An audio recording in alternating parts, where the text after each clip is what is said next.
న్యాయం అంటే ఏంటి సార్? అంటే ఒక మనిషి చనిపోయింది ఎలా కూడా ఇంకా డిసైడ్ చేయలేని స్థితిలో ఉన్నాము. చూడమ్మా, రెండు రాష్ట్ర ప్రజలందరూ చూస్తున్నారు ఇక్కడ. వాస్తవానికి యాక్చువల్గా న్యాయం కావాలంటే ఈ జరిగిన సంఘటన ఏంటో క్లియర్గా మనకు తెలియాలి. వెంటనే ఒక సరైనటువంటి పరిశీలన జరిగి ప్రజలు కోరుకుంటుంది ఒకటే, ఇక్కడ అసలు యాక్చువల్గా ఏం జరిగింది క్లారిటీ కావాలని చెప్పేసి. అంటే పూర్తిగా అనుమానాలు ఇక్కడ ఏమొస్తున్నాయంటే ఏదో జరిగింది అంటే ఇక్కడ కుట్ర ఏదో జరిగిందని చెప్పేసి అనేక అనుమానాలు ఉన్నాయి. కాబట్టి దీని మీద స్పష్టత కావాలి.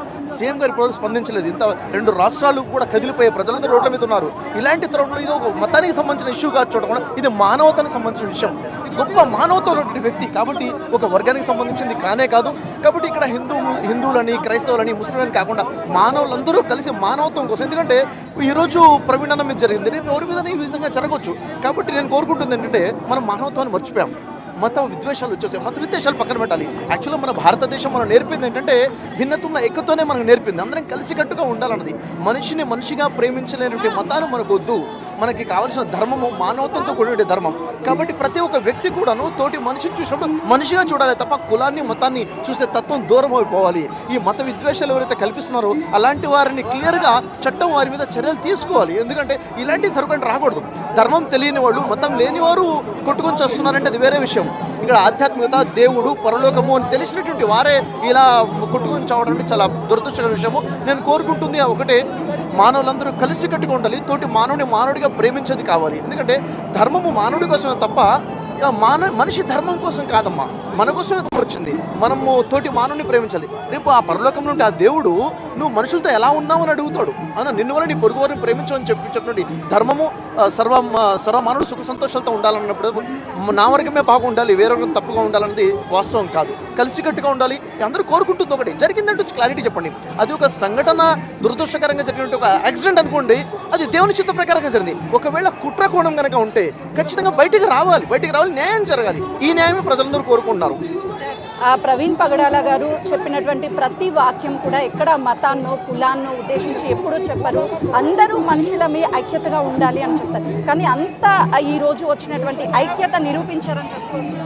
ఖచ్చితంగా అమ్మా. ఇక్కడ చూడండి, ఇక్కడ క్రైస్తవులు ఎన్నో డినామినేషన్స్ ఉన్నాయి, ఎన్నో సంఘాలు, అందరూ కలిసికట్టుగా వచ్చారు. ఇక్కడ నేను ముస్లిం అయినప్పటికీ నేను ఇక్కడికి వచ్చాను. ఎందుకు వచ్చాను? మానవత్వం.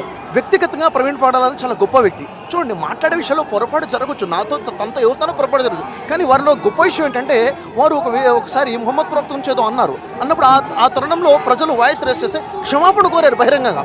క్షమాపణ కోరడం అనేది మానవత్వానికి, ఒక మెచ్యూరిటీకి ఒక గుర్తు. అంత గొప్ప ఇది లాస్ట్ మంత్ జరిగిన సంఘటనే. వారు బహిరంగంగా వచ్చి క్షమాపణ కోరాను అని చెప్పేశారు. చాలా గొప్ప విషయం. దాన్ని మనం ఆహ్వానించాలి. ఇలాంటి వ్యక్తులు మన సమాజానికి అవసరము. మనం కోల్పోయిన చాలా బాధగా అనిపిస్తుంది. అంటే ఫైనల్లీ ప్రభుత్వాలకు కావచ్చు, లేకపోతే క్రైస్తవ సోదరులందరికీ అసలుకి సమాజానికి ఏం చెప్పాలనుకుంటున్నారు? సమాజానికి, ముఖ్యంగా ప్రభుత్వానికి. ఈరోజు ప్రభుత్వంలో ఉన్నటువంటి కొంతమంది మత విద్వేషాలు రెచ్చగొట్టే విధంగా ప్రసంగాలు చేస్తున్నారు. దయచేసి మీరు ప్రజలు ఎన్నుకోబట్టేటువంటి ప్రభుత్వం కాబట్టి ప్రజల పక్షంలో మాట్లాడండి. విచ్ఛిన్నం చేసే విధంగా, వర్గీకరణ చేసే విధంగా దయచేసి ప్రభుత్వం నుండి కొంతమందికి నా మాటలు వింటున్న వారికి తెలుసు ఎవరి విధంగా మాట్లాడుతున్నారు. వాళ్ళకి సూటిగా నేను చెప్పాలనుకున్నాను, దయచేసి ప్రజల పక్షం నిలబడండి, ఒక వర్గం పక్షం నిలబెట్టకూడండి.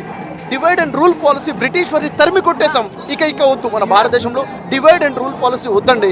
కలిసికట్టుగా సంక్షేమ రాజకీయమే కావాలి తప్ప మత రాజకీయాలు మనకు వద్దని ప్రాధాన్యపడదు. రెండు చేతులెత్తి దండం పెట్టి నేను చెప్తున్నాను ఏంటంటే ప్రజల కోసం నిలబడండి.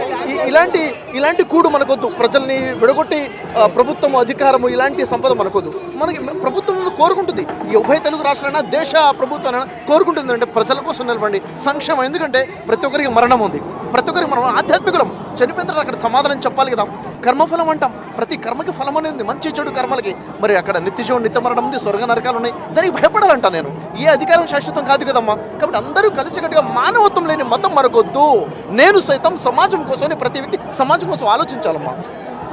చూస్తున్నాం కదా, ప్రవీణ్ పగడాల చనిపోలేదు, భౌతికంగా మా మధ్య దూరమైన తను ఇచ్చినటువంటి ఉన్నాయి. వాళ్ళ కుమార్తో మాట్లాడే ప్రయత్నం చేద్దాము.